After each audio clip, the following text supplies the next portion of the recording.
How to share draft reels to friends. Hi everyone, this is Max. I hope you are doing great, so let's start without wasting time. First of all, open up Instagram, tap on the plus icon. Now go to Reels.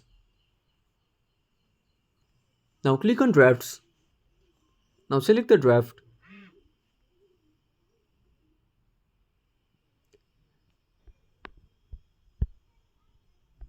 Now tap on Audience. Select now select Close Friends.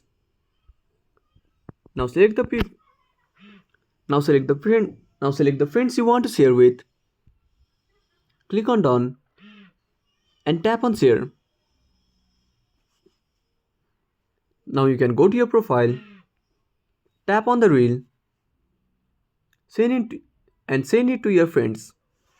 So that's it. If you found this video helpful, smash that like button and subscribe our channel for more awesome content. Have a burning question or such topic? Drop down a comment below. This is Max signing off until next time.